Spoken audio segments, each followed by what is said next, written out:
Olá, sejam todos bem-vindos aqui a mais uma aula, sobre o capítulo 6 do livro Conceitualização de Casos de Kuhnke, Padesky e Dudley. E o tema deste capítulo é a conceitualização explanatória transversais. O capítulo 6 ele começa com essa pergunta: por que isso continua acontecendo comigo? Então, nós vamos fazer aqui estudar a conceitualização explanatória transversal, que é o segundo nível das conceitualizações, tá? Então, antes da gente iniciar, o segundo nível do caldeirão. Então, antes da gente iniciar, eu quero lembrar que não é um audiobook, é um estudo. Então, eu vou estar fazendo os principais pontos aqui do livro. Nós estamos estudando um capítulo por semana, são 9 capítulos, 9 encontros. Este é o capítulo 6, o nosso 6º encontro. E abaixo está o link com as aulas passadas, tá? As outras 5 aulas está aqui no link da playlist. Então, um capítulo por semana, são 9, nós temos esse e mais 3 para finalizar. É uma aula, gente, é uma aula do livro, é um grupo de estudo aqui. Então, eu estou fazendo uma aula desse capítulo. Então, não tem como eu fazer uma aula rápida, não tem como ser um vídeo rápido. Você não vai para a escola e fica 10 minutinhos de sala de aula e aprende tudo. Mas, como eu sempre, como eu tenho feito, nem sempre, no início eu deixava as aulas bem extensas, eu estou resumindo o máximo que eu posso para também não deixar a aula tão extensa. Então, vou me esforçar para deixar entre 40 a 50 minutos. É claro que por se tratar de uma aula, pode ser que ela gaste mais tempo, pode ser que ela seja um pouco mais rápida. Mas eu vou estar tentando sempre manter entre 40 a 50 minutos, destacando aquilo que é mais importante. Pequeno também demais, não vou deixar para a gente não perder a essência daquilo que os autores estão nos apresentando, tá? Para quem for pedir certificado. Lembrando, no final do capítulo, do livro, são 9 capítulos, no final eu vou estar disponibilizando o certificado. E é muito simples para pedir o certificado, é 100% gratuito. Na aula eu falo palavra-chave. Todo capítulo eu falo uma palavra-chave. Anotem a palavra-chave. Eu falo em algum momento da aula, eu não repito. Gente, mas fica muito claro, não tem desculpa de, eu não entendi, você falou rápido. Não, eu repito ali naquele momento, tá? Então eu deixo bem claro. Eu sei, porque eu sempre assisto as aulas aqui também com vocês, então eu sei que fica bem audível. Se você não ouviu, assista novamente para conseguir anotar a palavra-chave, tá bom? E o material de apoio que eu utilizo, esse slide aqui que vocês estão vendo, eu envio ele no grupo, tanto do grupo do WhatsApp, quanto o grupo do Telegram, tá? Lá no grupo, gente, eu posto somente o essencial, eu não fico mandando mensagens demais. Essa semana nós estamos com a série de psicopatologia, tem um vídeo todos os dias durante essa semana, então todos os dias eu mando a mensagem lá com o link da aula. Do mesmo modo, eu mando o link desse grupo de estudo aqui, que nós estamos fazendo. Mas eu não envio mais nada além disso. Eu não fico colocando aquele monte de mensagem para ficar algo cansativo demais. Mas não é obrigatório estar lá no grupo. Lá no grupo é para quem for solicitar o certificado gratuito no final, porque o link do certificado vou estar passando lá, tá? Então, entrando aqui no capítulo 6, gente, já o capítulo 6, 9 capítulos, já caminhando para o final. Então, assim, o nosso principal objetivo aqui é entender, então, como nós vamos identificar os padrões, os padrões de comportamento, os padrões emocionais ali, quais são os padrões, identificar eles, esses padrões que vão explicar por que certos comportamentos, certas dificuldades continuam acontecendo em várias áreas da vida do nosso paciente, mesmo após ali ter feito várias intervenções, tá? Então, fez as intervenções, mas o nosso paciente, ele continua seguindo aquele padrão, aquilo ali continua repetindo na vida dele. Então, nós vamos falar sobre isso. A compreensão desses padrões é essencial para, então, formular as intervenções que são mais eficazes e mais duradouras ali na vida do nosso paciente, tá? Então, tem muitos pacientes que vão chegar pra gente perguntando isso, Mas por que isso continua acontecendo comigo? Por que isso continua? Por que isso não para? Tipo, eu já intervi, nós já fizemos um excelente trabalho, mas continua acontecendo. Por que o problema não acabou? Por que o problema não resolveu? Então, hoje nós vamos aprender. O objetivo deste capítulo, é justamente responder essa pergunta de uma maneira mais terapêutica, integrando, então, os elementos da história da vida, as crenças centrais, os esquemas cognitivos ali, que são recorrentes, tá? Esquemas cognitivos aqui, gente, não é o esquema da terapia de esquema, tá? O Aaron Beck, ele utilizava também o termo esquema quando ele falava de todo o esquema emocional, de todo o conjunto, de toda a rede ali emocional. Cristina Padeschi, como ela estava sempre ao lado do Aaron Beck, ela continua também utilizando o termo esquemas cognitivos, tá? Então, só para deixar bem claro isso aqui pra gente.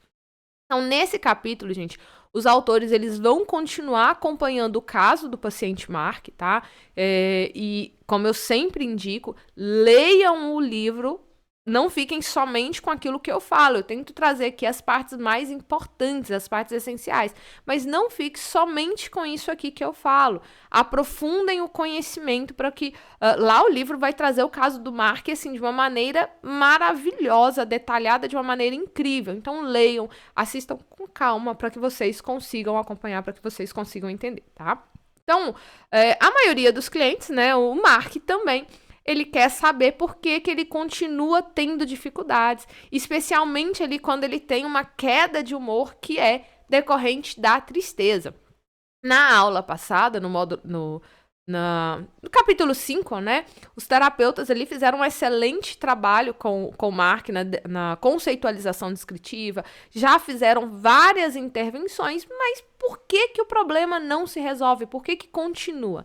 Então, para responder esse tipo de pergunta, a gente precisa, então, mudar o nível descritivo de conceitualização. Então, não é simplesmente só descrever, mas a gente precisa agora fazer um nível mais explanatório de exploração, tá? Então, essas conceitualizações explanatórias que são transversais, né, elas fazem ali a ligação da teoria da TCC à experiência do cliente em um nível mais superior. Aqui eu tenho as descrições, aqui eu tenho as transversais, e depois a gente vai falar da longitudinal, tá? Mas a transversal, pegar ali um recorte e analisar aquele recorte passado mais profundo. Então, assim, nós vamos fazer aqui a identificação dos principais mecanismos, tanto cognitivos e comportamentais, que estão, então, sustentando as dificuldades presentes do cliente, tá? Então, antes da gente entrar no tema aqui das conceitualizações explanatórias, vamos lembrar um pouquinho aí o conceito de conceitualização descritiva que nós falamos no capítulo passado, tá? Então, são focadas, né, nos problemas imediatos, as descritivas, aquilo que eu estou trazendo agora, tá? Então, nos problemas imediatos que o meu paciente está enfrentando, os sintomas atuais, os padrões de pensamento, comportamento que podem ser observados agora, no presente. Então, enquanto aí essas conceitualizações descritivas, né, elas estão se concentrando no aqui e no agora, as explanatórias, elas já têm um escopo um pouco mais amplo, porque elas vão procurar entender como que essas dificuldades, elas fazem parte de um padrão que é recorrente ali ao longo da vida desse paciente. Então, ela vai ajudar a identificar aqui a raiz do problema. É claro que a gente vai focar no aqui e no agora, mas por que isso continua? Qual é o padrão que já aconteceu lá atrás e que está se repetindo hoje? E se eu não entender esse padrão, ele vai continuar se repetindo. Então, aqui, essa diferença entre os dois, tá? Então, conceitualizações explanatórias transversais, como o nome já sugere, busca, então, explicar os temas recorrentes que estão permeando aí diversas áreas na vida do nosso paciente, do nosso cliente. Elas vão ajudar a identificar por que certas dificuldades continuam ocorrendo e como que essas dificuldades estão conectadas a padrões centrais que o paciente desenvolveu ao longo da vida. Então, o foco aqui vai ser identificar os padrões de pensamentos e de comportamentos que são transversais aí a várias áreas da vida do nosso paciente, como relacionamento, trabalho, lazer, tá? E esses padrões, eles podem incluir as crenças centrais, por exemplo, sou inadequado, né, ou eu preciso ser perfeito, que vão, de certa forma, né, influenciar ali a maneira como o paciente vê o mundo, como ele vê a si próprio, né, a tríade cognitiva ali, tá? Como ele também vai se comportar, como ele vai reagir diante dessa interpretação. Então, resumindo aqui o caso, né, do paciente Mark. Eu não vou aprofundar no caso, mas vou fazer um resumo. No capítulo 6, o livro nos apresentou o Mark. Então, vou ver no capítulo 5, né? No capítulo 5 nós vimos o Mark, aqui no capítulo 6 a gente vai ver o Mark, no capítulo 7 a gente vai continuar falando sobre o Mark. Então, vou resumir aqui o caso do Mark. Ele é um paciente que sofre de ansiedade, a gente percebe isso, e tem o diagnóstico de depressão maior. Lembrando que na aula passada eu falei isso, né? Este livro é um livro um pouco antigo, então o diagnóstico do Mark foi feito com base no DSM-4-TR. Nós já passamos pelo DSM-5 e já tivemos o texto revisado, estamos no DSM-5-TR, tá? Então é um diagnóstico um pouco ultrapassado. Pode ser que ele ainda tenha o diagnóstico de depressão maior, já que houve poucas alterações? Sim, é bem possível que sim, tá? Mas eu só quero pontuar para deixar isso bem claro para vocês que foi um diagnóstico feito no DSM-4-TR. Tá? Então, o Mark, ele tem esse diagnóstico fechado, mas ele também tem muita ansiedade durante todo o processo, tá? Então, a dificuldade central que ele tem é o medo de cometer erro e as consequências terríveis aí que podem surgir caso ele cometa erro. Quais consequências? Ser demitido, perder a casa, perder a família, né? Então, durante o tratamento, a terapeuta de Mark, ela identifica que o problema dele não é simplesmente o medo de cometer erro agora, mas que isso é um tema, ele percebe que tem uma crença central ali que envolve altas expectativas pessoais, medo de fracasso. Seria muito fácil, né? A terapeuta percebe e ela fala isso com ele, mas quem precisa de aprender isso, quem precisa perceber isso é o nosso próprio paciente, tá? Então, no caso do Mark, é um padrão que foi observado em várias áreas. Ele não tinha medo somente de cometer erro no trabalho, ele também tinha um medo muito grande de cometer erros ali como pai, né? Ele não recebeu tanto apoio do seu pai, ele não tinha tanto apoio da sua mãe, o pai estava sempre doente, né? Então ele não tinha como ter esse apoio do pai, a mãe sempre exigente, colocava ali uma régua muito alta, exigindo uma perfeição do Mark. Então, isso aí foi perpetuando, foi se confirmando ao longo da vida dele. Então, a gente percebe que este padrão também, ele queria ser perfeito no trabalho, mas também no seu relacionamento. E ele acabava que evitava, né, alguns conflitos por medo de ser rejeitado.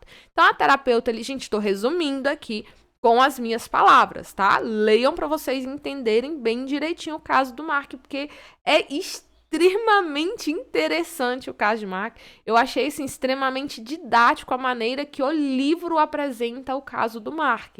Então, não tem erro. Leiam, gente, é muito perfeito, tá? Então, a terapeuta, junto ali com o Mark, ela vai mostrar isso o tempo inteiro no livro, né?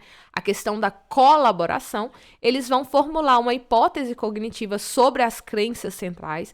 Então, o Mark, ele acredita que qualquer erro vai ser catastrófico. Então, se eu errar, eu vou ser demitido. Se eu fizer isso, minha esposa vai me abandonar. Meus filhos não vão me amar. Então, ele tinha esse peso muito grande. Se eu comer nesse restaurante, é AIDS, eu vou morrer de AIDS. Então, tudo dele é catastrófico. Por isso que eu falei da questão da ansiedade. Então, isso acabava que Mark, ele tinha um comportamento de uma verificação mais constante e ruminação. Não tem transtorno obsessivo compulsivo, embora ele sim tenha uma obsessão e ele tenha uma compulsão, mas não que leve ao diagnóstico de obsessão do toque, tá?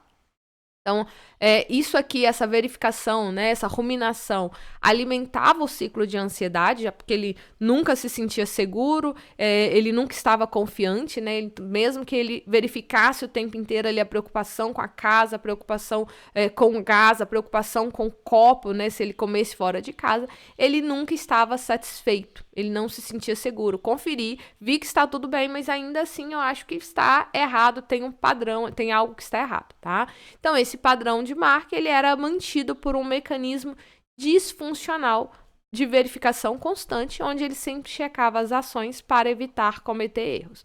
Este comportamento mantinha a crença de que qualquer erro seria fatal e perpetuava a ansiedade e o comportamento evitativo. Logo, o que isso gerava nele? erros, né? Aquilo que ele não queria cometer acabava, de certa forma, acontecendo, tá?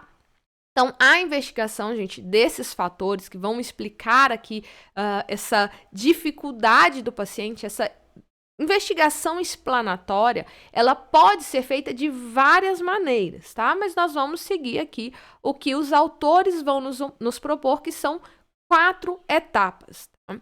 Primeiro passo o cliente e o terapeuta vão reunir ali, vão descrever, então, primeiro nível da conceitualização, tá? Descrever ali os exemplos recentes da principal dificuldade que o cliente está enfrentando. Então, qual é o problema? Qual que é a principal? No caso do Mark, o humor deprimido era o que mais estava incomodando ele. Então, o primeiro ponto, a terapeuta ali num diálogo, o livro vai trazer esse diálogo mostra que o humor é o primeiro ponto ali a ser trabalhado.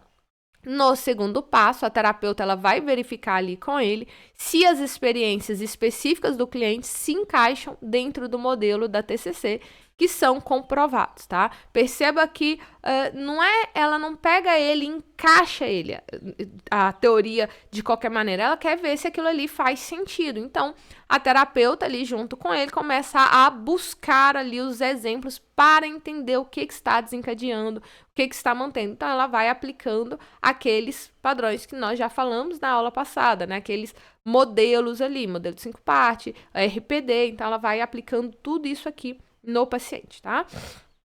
No terceiro passo, a conceitualização explicativa, que começa a ser criada ali no segundo passo. Então, no segundo passo, a gente começa a descrever, começa a explorar, né? Começa a explicar. Então, aqui agora no terceiro passo, a gente começa a selecionar quais ferramentas, quais intervenções terapêuticas são mais adequadas para o nosso paciente. E, gente, aí é muito importante a gente falar. Por quê?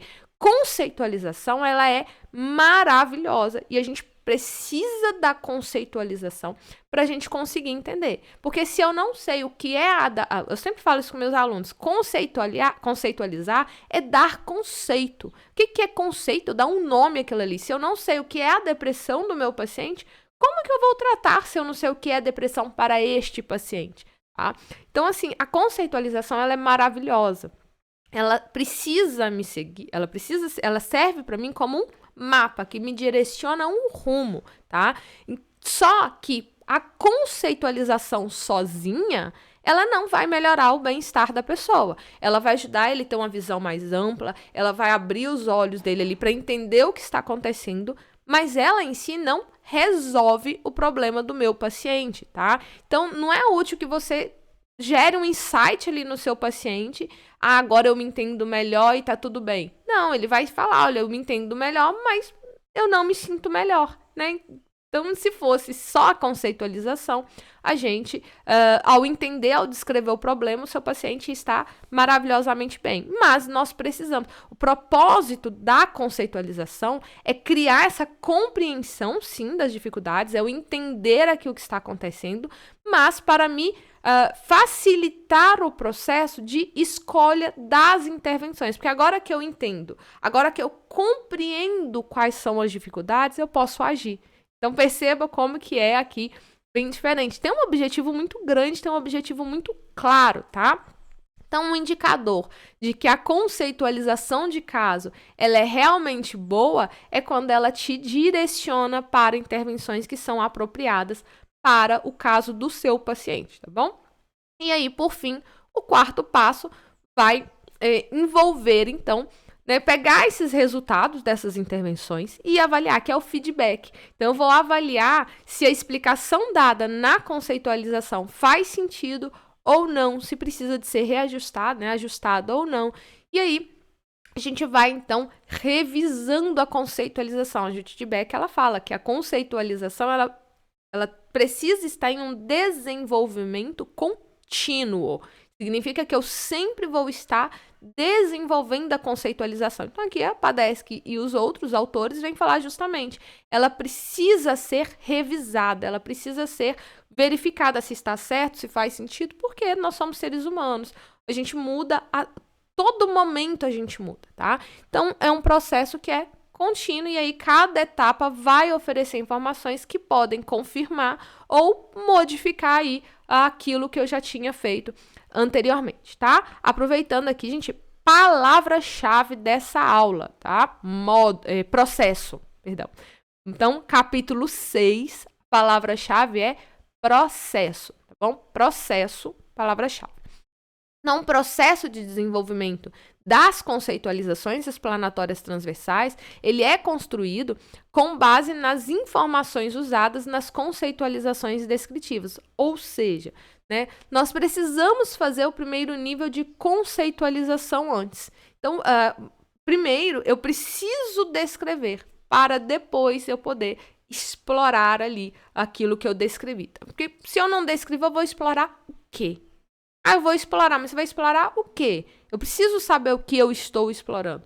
Então, no caso do Mark, foi usado os modelos descritivos do ABC e o de 5 partes na aula passada, no capítulo 5, tá? Então, essa fase explanatória das conceitualizações da TCC vai articular os fatores externos, né, a situação, o contexto, os reforços externos, e também internos, que são cognições, emoções, sensações físicas, né, os reforços internos que estão ligados às variações na experiência e faz conexão destes aí com as teorias cognitivas e comportamentais. Então, esse nível de entendimento vai ajudar a explicar o significado pessoal e os objetivos funcionais das estratégias, mesmo quando eles servem para manter as dificuldades.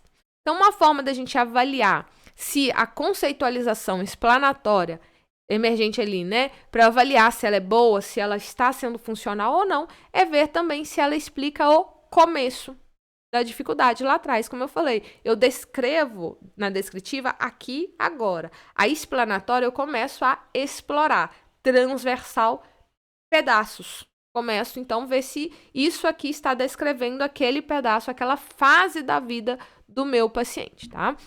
Então, começo das dificuldades atuais de uma pessoa pode se referir a uma crise próxima, né, quando começou as dificuldades, ou as crises mais distantes, que quando elas apareceram pela primeira vez. E aí aqui, gente, os autores até fazem isso. Eles começam, a terapeuta de Mark, ela começa a avaliar ali há 2 anos atrás, quando isso realmente começou a piorar, que foi com a morte do pai do Mark e com o nascimento do seu bebezinho. Então, ela começa a avaliar essa questão ali atrás, há 2 anos atrás. Mas também, ela vai lá atrás, aos 17 anos, se não me engano, 17 anos, Mark teve seu primeiro episódio depressivo. Então, ela foi lá explorar e ela percebeu que sim, tá? Estava sendo explicada. Essa conceitualização explanatória, ela também explicava o começo. Ela percebeu que sim, tinha um padrão ali que fazia sentido aos 17 anos. Ali, há 2 anos atrás, quando começou a piorar os sintomas, ou começou realmente a destacar, né, que ele ficou um período sem essas crises depressivas e agora começou novamente. Então, a gente precisa perceber isso, tá? Ela precisa explicar aqui. Então, assim como muitos fatores também diferentes podem ser desencadeantes, nós também temos muitos caminhos para a manutenção do problema. Então, quando os terapeutas da TCC procuram ali os fatores de manutenção, a gente geralmente vai considerar primeiro os fatores de reforço, tá? Os fatores de reforço vão incluir aí tudo que aumenta a resposta particular. Então, os fatores vão incluir tudo que aumenta essa resposta particular no nosso paciente. Então, o reforço pode ser positivo e o reforço pode ser negativo. Lembrando que positivo e negativo não é bom ou ruim, tá? O positivo, ele oferece recompensas, tá? Que pode ser interno, então sentimento positivo, ou externo, que é uma recompensa monetária, elogio. E o reforço negativo é a remoção da circunstância ali, que geralmente é aversiva, que é a redução da angústia, né, ou externo, a eliminação de tarefas quando se comete erros. Então, eu posso ter um reforço negativo. O que é o reforço negativo? Algo que me causava dor, hoje não causa mais, foi removido ali. Então, tinha negativo porque diminuiu, tirou, tá? Foi bom ter diminuído aquilo que me causava angústia? Foi. Então, perceba que reforço é algo que está reforçando aquele comportamento. E pode ser positivo e negativo, e pode ser bom e pode ser ruim, sim. E não necessariamente positivo é bom, negativo é ruim. Né? E aí, que é o que acontece. Porque muitas das vezes aquilo que a gente escolhe para lidar com o problema vai reforçar o problema a continuar. E aí que se torna ruim. Então, não é ser positivo e negativo que vai tornar ruim, mas a consequência que esse reforço está fazendo. Então, eu quero que... eu vou diminuir o meu trabalho para que eu não continue errando. Mas diminuir o trabalho está fazendo eu realmente parar de errar? Não, eu continuo preocupado, eu continuo ansioso, eu continuo errando, eu continuo com medo, porque aí vai ter momento que eu não posso evitar e eu preciso encarar. E aí, então perceba que aquilo que eu queria antes, que eu uso como uma estratégia para lidar com o meu problema, acaba, de certa forma, aumentando o meu problema, ele acaba mantendo o problema. Isso acontece porque, geralmente, a gente opta ali por utilizar abordagens que são imediatamente reforçadoras, aquelas que me dão recompensas agora. Por exemplo, se eu não fizer esse trabalho não vai ser um problema para mim, não vai ser um problema para mim agora, mas eu esqueço das consequências, eu preciso entregar ele mais tarde. E aí mais tarde o que vai acontecer? Vai vir aquela ansiedade, vai vir aquela aflição, porque eu tenho que fazer tudo ao mesmo tempo, tá? Então, conceitualizações na TCC, elas precisam identificar os pontos comuns entre as dificuldades atuais. Então, eu tenho uma dificuldade aqui, a conceitualização, ela busca compreender se essas duas dificuldades, elas estão interligadas. E qual é o ponto que estão interligados? Porque, gente, Tamires, eu tenho o meu papel profissional, eu tenho o meu papel pessoal, eu tenho vários papéis na minha vida. Mas quem está interpretando todos esses papéis na minha vida? Eu. Então, algo aqui vai manter padrões semelhantes em cada área da minha vida. Então, a conceitualização, ela precisa identificar aqui o que está em comum entre todos esses problemas que aparentemente parece que não é um problema, que parece que não estão interligados, né? Então, no caso do Mark, ele e a terapeuta perceberam que a preocupação com o humor, né, e o transtorno obsessivo compulsivo, o TOC ali, e o medo relacionado à saúde compartilhavam temas centrais sobre erros e riscos de resultados negativos. Então, esses gatilhos traziam à tona temas de fracasso, de responsabilidade, intensificava ainda mais tanto a depressão do Mark quanto a ansiedade. E para lidar com esses sentimentos, o Mark recorria então à esquiva, verificação e a ruminação. E é muito interessante a terapeuta abordando isso aqui com o Mark. Por isso que eu falo, leiam, gente, leiam um livro, porque o diálogo é maravilhoso apresentado no livro, tá? Então, quando o Mark e a terapeuta, eles identificam ali as semelhanças, que é a esquiva, a verificação e a ruminação, eles então começam a construir um modelo mais abrangente do sofrimento emocional, que destaca ali os gatilhos, as crenças e os fatores que mantinham tanto a depressão quanto a ansiedade. Então, apesar disso aqui, né, o processo de conceitualização, ele geralmente vai começar com um modelo mais simples, mais descritivo, porque é nível. Eu não posso mudar para o nível 2 ou para o nível 3 sem passar pelo nível, tá? Então, preciso primeiro passar pelo nível 1, pelo nível descritivo, e aí eu vou evoluindo para explicações mais complexas ali ao longo do tempo. Isso vai acontecer porque a participação do nosso cliente ali de maneira ativa, né? Isso é essencial. Então, a gente precisa que ele contribua com as observações. Então, eu preciso ir ajustando conforme ele consegue entender, ele consiga acompanhar, tá? A abordagem colaborativa, ela vai ajudar a evitar erros ali, enquanto profissional, enquanto terapeutas, e vai permitir que o modelo seja testado e revisado ali com base nas experiências do nosso cliente. E aqui já caminhando para o final da aula, né? Essa foi uma aula um pouco mais rápida comparada com as outras ali, mas quando as dificuldades do nosso cliente eles começam a estar, né, quando estão relacionados a transtornos específicos que possuem modelos bem fundamentados ali na teoria e na pesquisa, esses modelos vão ganhar prioridade. No caso do Mark, que tinha a depressão, e a gente sabe que existe modelo de tratamento para depressão, né?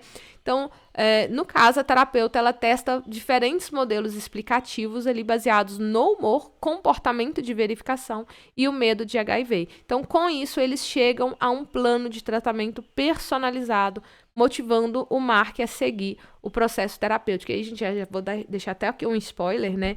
Que quem comprou aquele curso de depressão, manejo da depressão pela TCC, se você tiver acesso ainda ao seu curso, a gente fica atento, porque eu vou estar atualizando o protocolo de depressão lá no curso, tá? Só deixar esse spoiler aí para quem já tem acesso, para quem tem ainda, quem comprou foi acesso de 1 ano, né? Então, quem comprou naquela promoção de R$10, parabéns, você vai ter acesso à atualização do protocolo dentro do período que você comprou, tá? Não vai ser alterado, não. Então, no processo de conceitualização de caso, né, do Mark ali, os 2 objetivos principais foram o alívio do sofrimento e o desenvolvimento da resiliência. Então, ao final do trabalho, sobre os fatores desencadeantes e os ciclos de manutenção, o Mark e a terapeuta eles observaram melhoras significativas. Então, ele relatou uma redução no humor deprimido, nos comportamentos de verificação relacionados ao toque e nas preocupações com o HIV. Ele atingiu um dos objetivos de curto e médio prazo, né, que era classificar ali, diminuir o humor. Não sei se vocês lembram, na aula passada eu falei isso. O humor dele caiu para 5, foi para 5 ou 6 na maior parte do tempo, o humor positivo. Houve também uma diminuição na esquiva, na ruminação e uma melhora no desempenho no trabalho. Então, também teve um aumento da participação em atividades gratificantes, né? Quanto à questão da resiliência, Mark também relatou uma melhora no uso de estratégias mais ativas para enfrentar o problema, aceitando erros e dificuldades como parte da vida e reconhecendo suas contribuições no trabalho e na família. Ele se convenceu de que a esquiva, a ruminação e a verificação eram prejudiciais e decidiu aprender novas abordagens para lidar com a angústia, o que fortaleceu a resiliência futura. E interessante, gente, por quê? Embora, né, o Mark melhorou bastante, né, até houve ali uma tentativa, uma vontade, uma tentação, né, para encerrar a terapia, porque houve ali várias questões devido às dificuldades do Mark serem crônicas, a tendência a recaídas, a terapeuta optou por continuar o tratamento, porque resolveu muita coisa, ele aprendeu ali a lidar com questões das crenças centrais, com algumas crenças centrais. Mas ele tinha grandes chances de ter recaída devido ao histórico. Então, a terapeuta ela acreditou que é importante investigar causas subjacentes dos problemas e trabalhar ali para que ele pudesse manter os resultados a longo prazo, desenvolver ainda mais resiliência, tá? Fortalecer a resiliência. Então, o próximo passo vai ser explorar os fatores predisponentes que contribuem para o surgimento das dificuldades e garantir que Mark ele atingisse os seus objetivos de longo prazo, permanecendo bem no futuro. Então, no capítulo 7, nós vamos trabalhar essa questão aqui com o Mark para a gente garantir, né, em partes garantir que ele não tenha a recaída, tá? Então, assim, mais rápido hoje, uma aulinha um pouco mais rápida. Assim, nós finalizamos, então, o capítulo 6, né? Respondemos a essa pergunta: por que isso continua acontecendo comigo? Devido às nossas crenças centrais, devido àquilo que, a todo um histórico na nossa vida, né? Devido a todo um processo que aconteceu com a gente lá atrás, isso continua acontecendo. E aqui a gente quebra um mito muito grande na TCC. A TCC só se preocupa com aqui e agora. Não, aqui é um exemplo muito real disso. Não me preocupo só com agora, eu preciso trabalhar as crenças. Porque se eu não trabalhar as crenças, isso vai continuar se perpetuando. É claro que vai ter pacientes que eu posso trabalhar somente o aqui e o agora, com toda certeza, com 100% de certeza, tem pacientes que você vai trabalhar ali num primeiro nível, a nível descritivo, e ele vai receber alta. Tem pacientes que você vai chegar aqui no nível 2, perfeito, e ele vai receber alta. Mas a gente precisa entender que nós precisamos ir para o terceiro nível. E aí o terceiro nível, que é o capítulo 7, é: o meu futuro se parece com o meu passado? Então a gente vai trabalhar conceitualizações explanatórias longitudinais. Então a gente vai pensar num processo mais longo, tanto longo lá atrás como longo lá no futuro, tá? Então, assim, finalizamos aqui esse estudo. Eu espero que vocês tenham gostado dessa discussão sobre o capítulo. Gente, se faz sentido para vocês, dá um like, dá um joinha aí para eu entender e continuar produzindo conteúdo relevante aqui para vocês. Comentem se tá fazendo sentido, se não tá fazendo sentido. Eu acho legal vocês comentarem. Eu gosto da sua explicação. Gente, eu procuro usar uma explicação aqui. Eu falo que a terapia ela é muito difícil, então pelo menos a gente precisa descomplicar um pouquinho e o meu objetivo é sempre focar a nossa prática clínica, tá? Teoria é maravilhoso. Óbvio, sempre vou incentivar. Leiam livros, leiam artigos, leiam, sempre vou incentivar isso. Mas e na prática, né? Então, meu objetivo é sempre focar prática, atuação com vocês, tá? Então, semana que vem, espero vocês aqui comigo para discutir, né, o capítulo 7. Meu futuro se parece com o meu passado? E aí, a gente vai estar entendendo melhor como trabalhar essa prevenção de recaídas, tá bom? Então, obrigada por ficar até aqui. Eu vejo vocês na próxima aula.